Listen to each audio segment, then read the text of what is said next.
నా ఫ్యాక్టరీ వెళ్ళి వచ్చినా కూడా నిజంగా మీ గోల్డ్ ఫ్యాక్టరీ ఉందా సార్? కానీ అరే నాకు కూడా చెప్పండి రా ఫ్యాక్టరీ అడ్రస్ అనుకున్నాను. అవును, ఫస్ట్ ఎక్కడ ఉంది చెప్పండి రా ఫ్యాక్టరీ నాకు.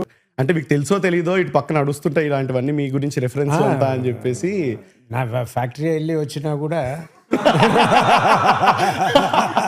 నెక్స్ట్ అదే మీరు చూసారా సార్ ఆ వీడియో? అరే ఒక్కసారి ప్లీజ్ నా ఒక్కసారి ఇదే చూపిద్దాం అనుకుని రెడీగా పెట్టుకున్నాను సార్ ఇక్కడ. రాజశేఖర్ గారు గోడీల వ్యాపారంతో నెలకి ఎంత సంపాదిస్తారో తెలిసే మీ మత అయితే పోతుంది. అయితే రాజశేఖర్ గారికి 2-3 గోడీల ఫ్యాక్టరీలు ఉన్న విషయం మన అందరికీ తెలిసిందే. రాజశేఖర్ గారి ఫ్యాక్టరీలను 5-6 ఏళ్ల కిందనే పెట్టారు. అయితే రాజశేఖర్ గారి ఇంట్లో పనిచేసే వాళ్ళకు నెలకు 50 నుంచి 70 వేలు అయితే ఇస్తాడంట. అయితే రాజశేఖర్ గారు గోటీలు తయారు చేపించి బంగ్లాదేశ్ కు పైగా మన ఇండియా వాళ్ళకు అమ్ముతూ నెలకు 3 నుంచి 4 కోట్లు సంపాదిస్తున్నాడు. ఎలా నడుస్తుంది సార్ ఫ్యాక్టరీ? అదే ఇదేమిటమ్మా మాయా మాయ ఓ పక్క, ఇంకా ఈ గోరీల ఫ్యాక్టరీ ఇంకో పక్క. నో అంటే ఫనీ అండ్ నాకు సంతోషంగా ఉండింది. అందరు అంటుంటే కొందరు సీరియస్ అనుకుని నిజంగా మీ గోల్డ్ ఫ్యాక్టరీ ఉందా సార్ అని చాలామంది అడిగిన వాళ్ళు ఉన్నారు.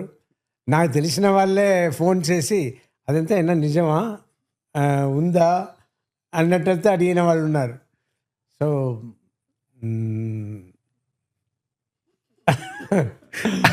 ఏం లేదు సార్, అంటే కమెంటరీలో ఎలా చెప్పారంటే అందులో ఆయనకు ఉన్నది మనకందరికి తెలిసినట్టే అంటే, ఒరే మాకు తెలియదురా తెలిసినట్టే అంటే ఏంటి మాకైతే తెలీదు అంటే అంత ఆబ్వియస్ గా జీతాలతో పాటు ఏంటి 50,000 75,000 అంటుంటే ఇది ఇంత నమ్మేటట్టు క్రియేట్ చేస్తే ఇంత ఆర్గానిక్ గా ఎవడైతే రాశాడో అని అనిపించింది సార్ నాకు.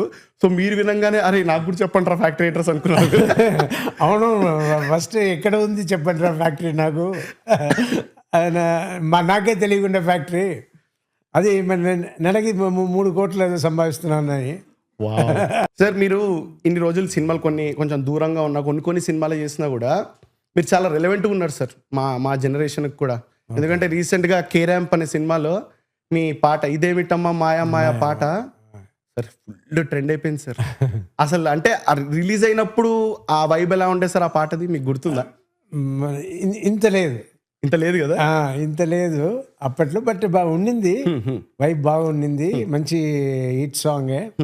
అండ్ నాకు కూడా మంచి పేరు వచ్చింది అప్పట్లో నేను చేసిన డాన్స్కి వచ్చింది. కానీ ఇప్పుడు ఆఫ్టర్ లాంగ్ టైం నాకు ఆ ఫీల్ వచ్చింది. నా సినిమా రిలీజ్ అయ్యి ఆడినంత హ్యాపీ ఫీల్ అయ్యాను. Super sir.